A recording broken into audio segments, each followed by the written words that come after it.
عورت مارچ میں رائما کی آواز سب سے بلند تھی۔ آزادی، ہمیں والد سے چاہیے آزادی، ہمیں بھائیوں سے چاہیے آزادی، ہمیں شوہر سے چاہیے آزادی۔ آزادی مارچ کے بعد وہ گھر آئی تو اگلے دن والد نے اپنی بیٹی سے کہا، رائما بیٹی مبارک ہو، میں نے عورت مارچ سے متاثر ہو کر آج سے تمہیں آزاد کر دیا ہے، اب تم اپنی مرضی کی مالک ہو۔ یہ کہہ کر والد آفس چلے گئے۔ والد کے جانے کے بعد رائما نے اپنے بوائے فرینڈز اور دیگر دوستوں کو کامیاب عورت مارچ کی خوشخبری سنائی۔ شام میں والد آفس سے واپس آتے ہی رائما سے مخاطب ہوئے، رائما تم ابھی تک گھر پہ ہو؟ رائما حیرت سے بولی، کیوں ڈیڈ، میں نے کہاں جانا تھا؟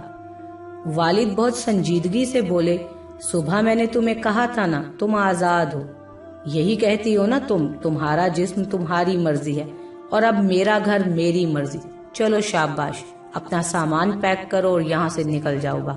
رائما سٹ پٹا کر بولی، لیکن ڈیڈ، والد بات کاٹتے ہوئے، لیکن کچھ نہیں، جو کہہ دیا سو کہہ دیا۔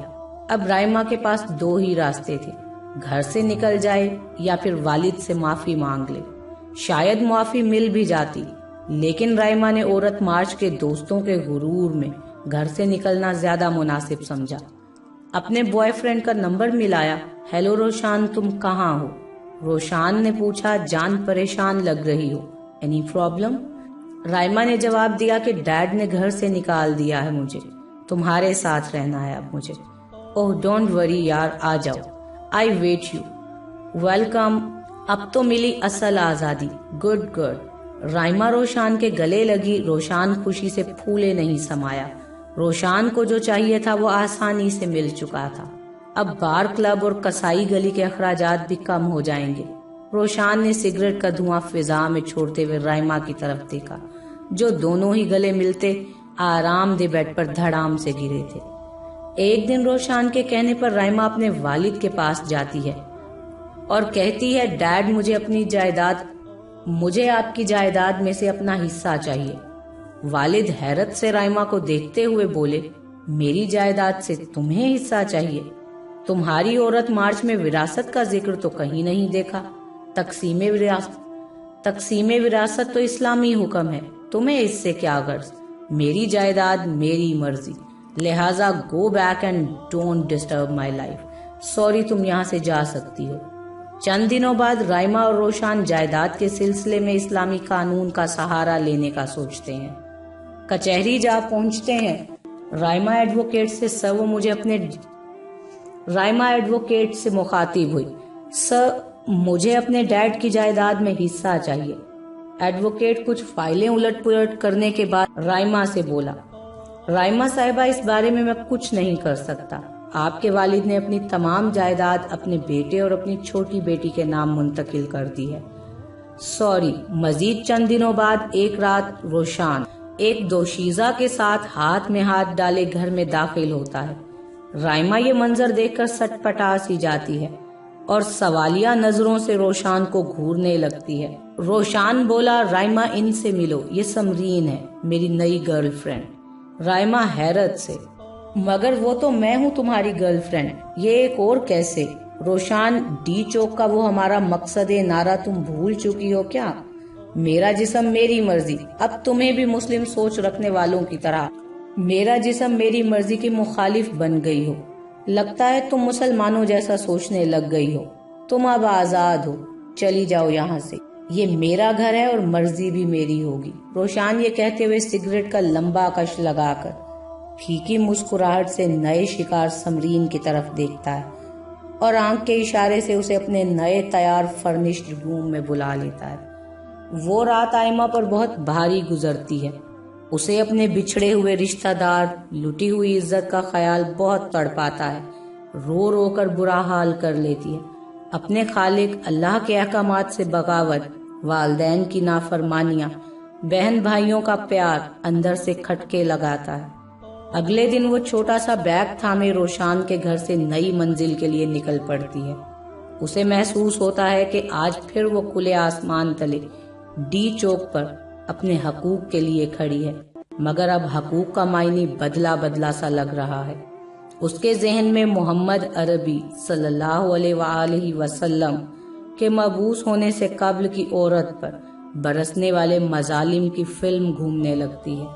تھوڑی دیر بعد وہ بس سٹاپ پر اس حالت میں کھڑی تھی کہ ٹانگیں لرز رہی تھیں اور دل کی دھڑکنیں رکنے کا نام نہیں لے رہی تھیں۔ آنکھیں امڑنے کو بے تاب تھیں۔ اچانک اس کے دل میں ایک خیال آیا۔ وہ موبائل نکال کر باری باری اپنے دیگر بوائے فرینڈز کو کال ملاتی رہی۔ پہلا بوائے فرینڈ بولا، یار گھر تو نہیں لے جا سکتا، ایک دوست کے ڈیرے پر لے جا سکتا ہوں، مگر اسے بھی راضی رکھنا ہوگا۔ روشان کی طرح وہ بھی بہت روشن خیال ہے، آگے تم سمجھدار ہو، تمہیں بھی چھت مل جائے گی اور ہم دونوں کا کام بھی چلتا رہے گا۔ رائما نے غصے سے فون بند کر دیا۔ تھوڑی دیر بعد ڈی چوک میں ملنے والے ایک فرینچ داڑھی والے بوائے فرینڈ کا خیال آیا۔ اس سے امید لگائی، اس کا نمبر ڈائل کیا تو دوسرا بوائے فرینڈ دکھڑا سننے کے بعد بولا، یار میرے پاس ابھی فوری جگہ تو نہیں ہے، تم ایسا کرو 2 دن تک تم ہوٹلنگ کر لو، تب تک میں اپنے دوستوں سے مشورہ کرتا ہوں کہ تمہیں کہاں رکھا جائے۔ رائما اگلی سٹوری سمجھ جاتی ہے۔ بھیڑیوں کے گروہ میں پھنسی ہرن کو وہ کئی بار جیوگرافک چینل پر دیکھ چکی تھی۔ چکی کے 2 پارٹوں میں پسنے کا سوچ کر ہی اس کے جسم کا انگ انگ کانپ اٹھا۔ آخری امید لیے کانپتے ہاتھوں ڈی چوک دھرنا آرگنائز کرنے والی میڈم جوبیا اور سر پیترس کی عالمی NGO سے منسلک تنظیم کا نمبر ملاتی ہے تو اسے جواب ملتا ہے کہ ہم ضرور آپ کو اپنے پاس بلا لیتے، لیکن ہم 1-2 دن میں بزنس کے سلسلے میں امریکہ جا رہے ہیں، سوری مگر آپ کو ہم مایوس نہیں کریں گے، آپ کو ایک ایڈریس دے رہے ہیں، اس پر پہنچ جائیں، آپ کو تحفظ بھی ملے گا اور بھاری رقم بھی، اور ساتھ ہی ایک بڑی کوٹھی کی لوکیشن رائما کو بھیج کر رابطہ منقطع کر دیا جاتا ہے۔ رائما خوشی خوشی لوکیشن لگا کر گاڑی بک کر لیتی ہے اور نئی رہائش بڑی رقم کا سوچ کر دل ہی دل میں امریکی NGOs کے نمائندوں کو دعائیں دینا شروع ہو جاتی ہے۔ منزل اور معاوضے کا سوچ کر اسے خیال آتا ہے کہ اب وہ اس قابل ہو جائے گی کہ اس کو نوچنے والے بھیڑیوں سے بدلہ لے سکے۔ اسے روشان اور اس کے دوست انسانوں کے روپ میں بھیڑیے محسوس ہو رہے تھے۔ ڈرائیور کی آواز، میڈم آپ کی منزل آ گئی ہے، رائما کو اس کے خیالوں سے باہر نکال لاتی ہے۔ اس کے سامنے ایک بڑی سی کوٹھی اور پارکنگ میں کھڑی رنگ برنگی گاڑیاں دیکھ کر اسے محسوس ہوتا ہے کہ یہاں بہت لوگ موجود ہیں، مگر خیر وہ منزل تک پہنچ ہی گئی۔ یہ سوچ کر وہ قدم کوٹھی کے مین گیٹ میں رکھتی ہے۔ گیٹ پر کھڑا دربان کسی 5 اسٹار کے دربان کی طرح رائما کو جھک کر سلام کرتا ہے اور ایک جانب چلے جانے کا اشارہ کرتا ہے، جیسے رائما کے آنے کی خبر پہلے ہی وہاں پہنچ چکی تھی۔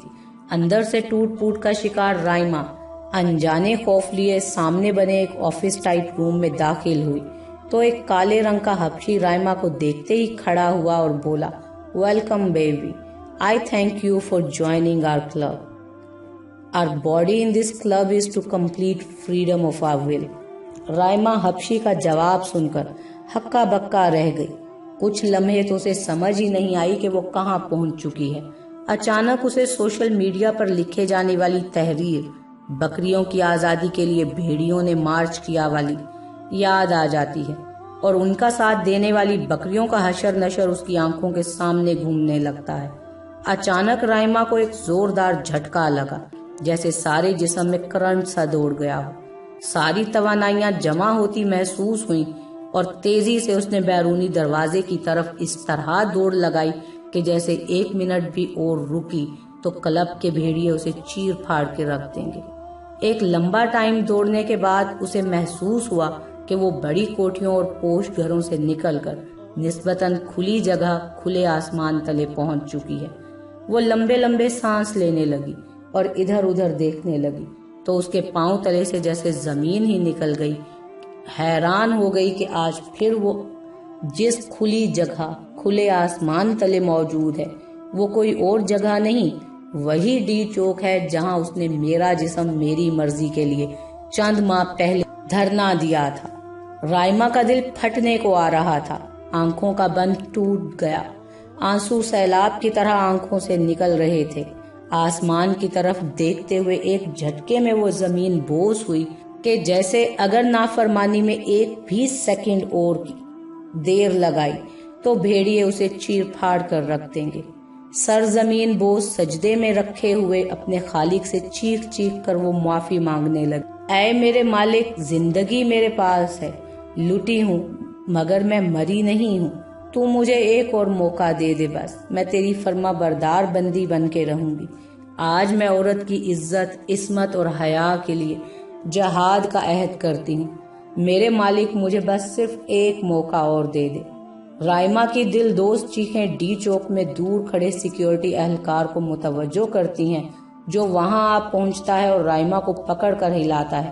کیا ہوا بی بی جی، کیا ہوا؟ رائما کے جسم و جان میں ایک جیسے انجانی طاقت سی محسوس ہوتی ہے۔ ذہن اور دل گواہی دیتے ہیں کہ جیسے رائما کو اس کے خالق نے معاف کر دیا ہو۔ وہ اپنا چہرہ چھپانا چاہتی ہے لیکن کاندھے پہ نہ دوپٹہ نہ اسکارف۔ وہ اپنے دستی رومال سے اپنا چہرہ چھپانے کی کوشش کرنے لگی مگر بے سود۔ سیکیورٹی اہلکار رائما کی کیفیت سمجھ کر دوسرے اہلکار کو کہتا ہے کہ بی بی کے لیے پردہ لے کر آؤ، جس کو سن کر اس کا انگ انگ خوشی سے جھوم اٹھا۔ جی ہاں، وہی چہرہ جس پر برقع ڈالتے ہوئے اسے ذلالت محسوس ہوتی تھی۔ کچھ عرصہ پہلے تک برقعے والیاں پتھر کے زمانے کی جیسی لگتی تھیں، آج اس کو ان پر اور ان جیسا بننے پر ناز آ رہا تھا۔ یہ دنیا گول ہے رائما، جس مرد سے آزادی کا نعرہ لگا کر چلی تھی وہ بھیڑیے کی چال تھی۔ رائما سوچ رہی تھی کہ دیر ہوئی ہے مگر اندھیر نہیں ہوئی، ابھی جسم میں سانس باقی ہے، پورا زور لگا دوں گی میں قوم کی بیٹیوں کو بھیڑیوں سے تحفظ دلانے کے لیے۔ سیکیورٹی اہلکار سوچوں اور خیالوں میں گم رائما کو آواز دے کر کہنے لگا، بی بی آپ کون ہیں اور کہاں جانا ہے آپ کو؟ وہ آہستگی سے مگر پرسکون انداز میں جواب دینے لگی کہ میرا سوائے رب کے اس جہان میں کوئی نہیں۔ سیکیورٹی اہلکار رائما کے آئی ڈی کارڈ سے اس کے والدین کو ایک موبائل ایپ کے ذریعے رسائی حاصل کرتا ہے اور اس کے والد سے گفتگو کرتے ہوئے اسے بتاتا ہے کہ ایک باپردہ لڑکی اسلام آباد ڈی چوک سے ملی۔ پوچھنے پر کہتی ہے کہ اللہ کے سوا میرا اس جہان میں کوئی نہیں، رائما نام ہے۔ کیا آپ رائما کے والد محترم بات کر رہے ہیں؟ اسلام آباد ڈی چوک، باپردہ لڑکی، رائما، یہ سب سن کر اس کے والد پھوٹ پھوٹ کر رونے لگتے ہیں۔ اللہ کا شکر ادا کرتے ہیں کہ جتنی محنت سے اس نے ایک پودے کو جوان کیا تھا اور وہ بغاوت پہ اتر آیا تھا، آج پھر وہ اللہ کی راہ پر واپس آ چکا۔ وہ خوشی کے آنسو بہاتے ہوئے سیکیورٹی اہلکار کو کہتا ہے، ہاں یہ میری ہی بیٹی ہے، آپ اس کو ادھر ہی روکو، میں ابھی لینے آتا ہوں۔ فون کی آواز رائما کے کانوں تک بھی پہنچ رہی تھی۔ رائما کو وہ وقت شدت سے یاد آ رہا تھا جب وہ چھوٹی تھی اور اسکول جایا کرتی تھی۔ چھٹی کے وقت کبھی ابو لیٹ ہو جاتے تو رائما کو بولتے کہ بیٹے آپ ادھر ہی رکو، میں ابھی آتا ہوں۔ مگر آج معاملہ الٹ تھا، آج ابو نہیں رائما لیٹ تھی۔ ابو نے ایک بار پھر وقت پر پہنچ کر رائما کو ایک پرسکون بیٹی، رانی، بھائی بہنوں کی لاڈلی والے گھر میں پناہ دے دی تھی۔ رائما سوچ رہی تھی مسلمان عورت رانی اور کبھی مہارانی ہوتی ہے، اسے مرد کو عزت دینے کی ضرورت ہے، مرد کے حقوق کی بات کرنے کی ضرورت ہے، عورتوں کو مردوں کی لائف کو سپورٹ کرنے کی ضرورت ہے۔ جی ہاں، وہی مرد جو باپ اور بھائی اور شوہر اور بیٹے کے روپ میں بھیڑیوں سے بچانے کے لیے عورت کے محافظ ہوتے ہیں۔